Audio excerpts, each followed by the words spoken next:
If I told you that moving just 10 minutes south across the state line to save on property taxes could actually cost you thousands of dollars a year in lost disposable income, would you believe me? In 2026, the South Carolina tax haven isn't as simple as it used to be. Today, we are breaking down the hidden math of the Carolinas, the psychological trap of the trophy suburb, and why the best investment in Charlotte right now might actually be a sleepy former mill town or a brand new build that's cheaper than a used one. If you're planning a move to the Queen City, grab a pen. We're about to look past the granite countertops and into the actual balance sheet of living here in Charlotte. So let's start with the numbers. Everyone talks about property taxes. On paper, it looks like a landslide victory for South Carolina.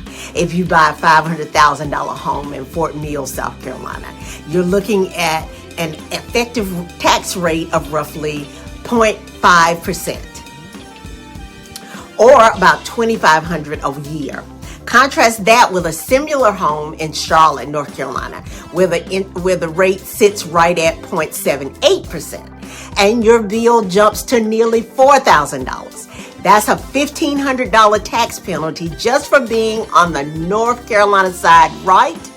Not so fast. Here is the 2026 twist. North Carolina has aggressively slashed its personal income tax to a flat 4%.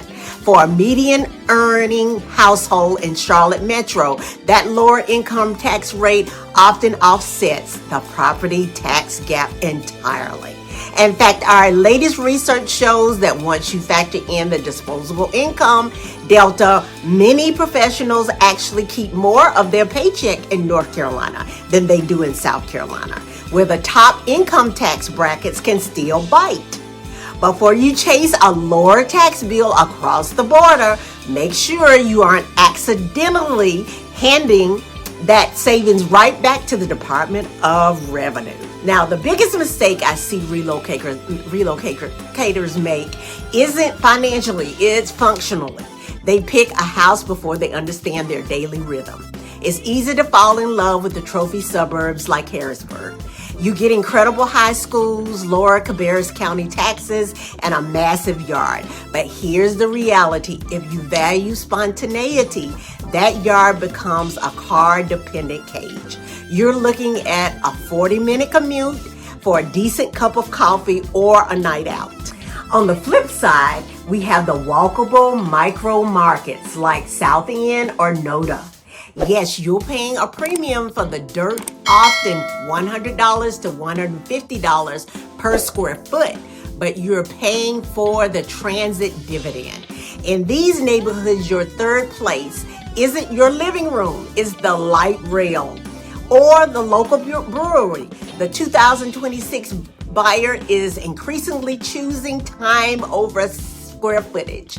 And if you don't decide which one you value more before you sign that contract, you're setting yourself up for a very expensive lifestyle mismatch. If you're looking for the next big thing, you have to follow the infrastructure.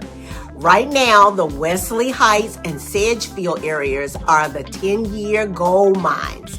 With the Gold Line streetcar expansion fully operational in 2026, these neighborhoods are being called the next Dilworth. You're getting historic charm and immediate proximity to uptown Charlotte, but at a price point that hasn't yet hit its ceiling.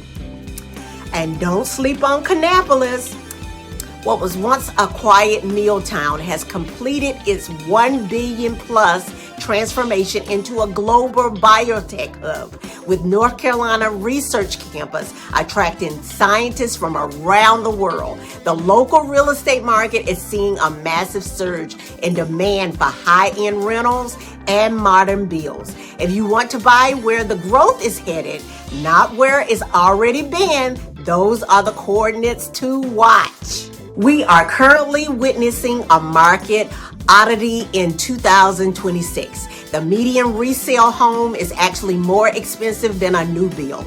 It sounds impossible, but it's driven by the lock-in effect. Existing homeowners are sitting on 3% mortgage rates from years ago and refuse to sell, which has choked off the supply of used homes and driven prices through the roof. This is where builder incentives become your secret weapon.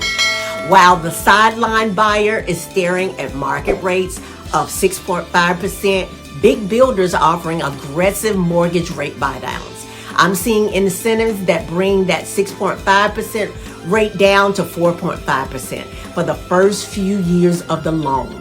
When you combine a lower purchase price with a subsidized interest rate, a brand new home with a warranty isn't just a nicer choice, it's the smarter financial play in today's landscape.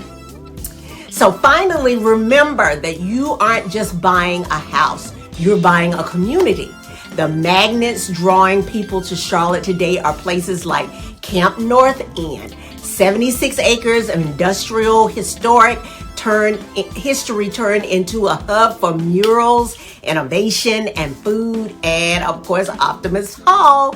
There aren't just food halls, they are primary cultural anchors for our growing tech and millennial population. They represent the new Charlotte, global, creative, and connected. So to wrap it up, don't let property taxes blind you to the income tax benefits of North Carolina. Choose your neighborhood based on your daily rhythm rather than just the floor plan, and look at new construction incentives to beat the resale price trap. Charlotte is evolving faster than ever, and the old rules of real estate no longer apply. If you want more detailed information about Charlotte, click the link in my bio to grab my Charlotte relocation guide from my Linktree link. Let's make sure your move to the Queen City is a win for you. And I will see you guys next time.